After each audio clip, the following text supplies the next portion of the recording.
ሰላም ጤና ይስጥልን። እንኳን ወደ ሀሴት ዩቲዩብ ቻናል በሰላም መጣችሁ። ዛሬ በዓለም ላይ በጣም እምብዛም ስለሚገኘው ነገር ግን በጤና ዘርፍ እጅግ ጠቃሚ ስለሆነው ስለ የደም አይነት AB+ እና የበጤናቸው ሚዛን ለመጠበቅ ስለሚረዱት የምግብ አይነቶች በሰፊው እንነጋገራለን።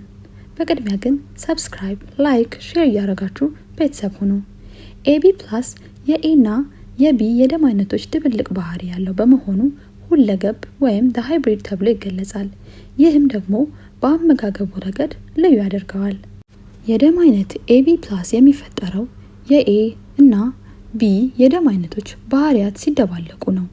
AB ማለት የደም ሴሎች ላይ A አንቲጅን ሆነም B አንቲጅን አለባቸው። AB የደም ያላቸው ሰዎች የA ደም አይነቶች ስሜታዊነት ወይም ዝቅተኛ የሆድ አሲድ እና B የደም አይነት ከስጋ ጋር የመላመድ ችሎታ በመጠኑ ይወርሳሉ። ይህም ደግሞ የጨጓራ ስርዓታቸው ለስጋ የመፈጨት አስቸጋሪ ነገር ግን ለብዙ አይነት ምግቦች ተስማሚ ያደርገዋል። የAB+ አመጋገብ የA እና B የደም አይነቶች መርሆችን የሚያጣምር ሚዛናዊ ስርዓት ነው። አመጋገቡም የስጋ በተለይም ቀላል የሆኑ የባህር ምግቦች፣ የወተት ተዋጽኦች፣ አትክልቶች እና እህሎች ድብልቅ መሆን አለበት። ትኩስና ኦርጋኒክ ምግቦችን መመገብ ይመከራል። AB+ የደም አይነት ያላቸው ሰዎች አብዛኛው ጊዜ አብዝተው ቢመገቡ ከሚመከሩ ምግቦች ውስጥ ፕሮቲኖችን እናገኛለን። ከፕሮቲኖች ውስጥም የበግ ስጋ እንደ ተርኪ ይገኛሉ። እነዚህ ምግቦች ግን መገደብ ይኖርባቸዋል። የባህር ምግቦች ውስጥ ሰርዲን፣ ሳልመን፣ ኮድ፣ ቱና እነዚህም ቢመገቡ ለሰውነታቸው ጠቃሚ የፕሮቲን ምንጮች ናቸው። ወተትና የወተት ተዋሶች ውስጥ እርጎ፣ ኬፊር፣ ዝቅተኛ ቅበት ያላቸው አይቦች፣ የፍየል ወተት ይጠቀሳሉ። ከአትክልቶች ውስጥ አረንጓዴ ቅጠላማ አትክልቶችን፣ ብሮኮሊን፣ ጎመን፣ አበባ ጎመን፣ ነጭ ሽንኩርትን መጠቀም ይችላሉ። ጥራጥሬዎች ውስጥ ምስር፣ አተር፣ የባቄላ አይነቶችን መጠቀም ይችላሉ። ከእህሎች ውስጥ ደግሞ ሩዝ፣ ኦት ወይም አጃን፣ ማሽላን፣ የስንዴ ምርቶችን ግን መገደብ ይኖርባቸዋል። ከፍራፍሬዎች ውስጥ ፕሪሪ፣ ወይን፣ አሳን፣ ኪዊን፣ ፓልምን መጠቀም ይችላሉ።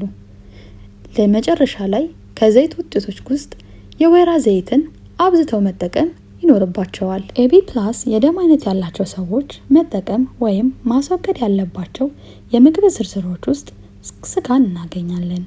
ቀይ ስጋ ወይም የበሬን ስጋ፣ ዶሮ፣ የአሳማ ስጋ ዝቅተኛ የሆነ የሆድ የአሲድ መጠን ስላላቸው ለመፈጨት ያስቸግራቸዋል።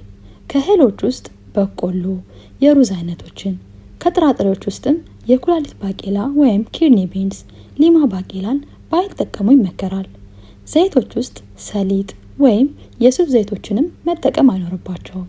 ከአትክልቶች ውስጥ በርበሬ አትክልቶችን፣ ቲማቲሞችን፣ አቮካዶችን መጠቀም አይኖርባቸውም። ከመጠጦች ውስጥም ካፊን ወይም አልኮልን በፍጹም መጠቀም አይኖርባቸውም። ወይም AB+ የደም አይነት ያለባቸው ሰዎች እነዚህ ምግቦችን ማስወገድ ይኖርባቸዋል።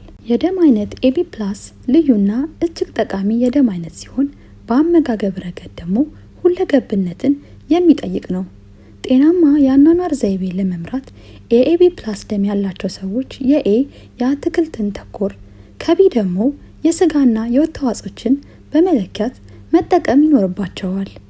የደም አይነት AB+ ያላችሁ ሰዎች ምን ያክል ይሄንን አመጋገብ ተጠቅማችሁ ታውቃላችሁ? ሀሳብ አስተያየቶችን ኮሜንት ላይ አስቀምጡን። ይህ ቪዲዮ እንደተጠቀማችሁ ተስፋ እናደርጋለን። ቪዲዮውን ከወደዳችሁት ላይክ፣ ሼር ማድረጉን አይርሱ። በተጨማሪ ቪዲዮ እስክንገናኝ ድረስ መልካም ጊዜ ይሁንልዎት። ቻው ቻው።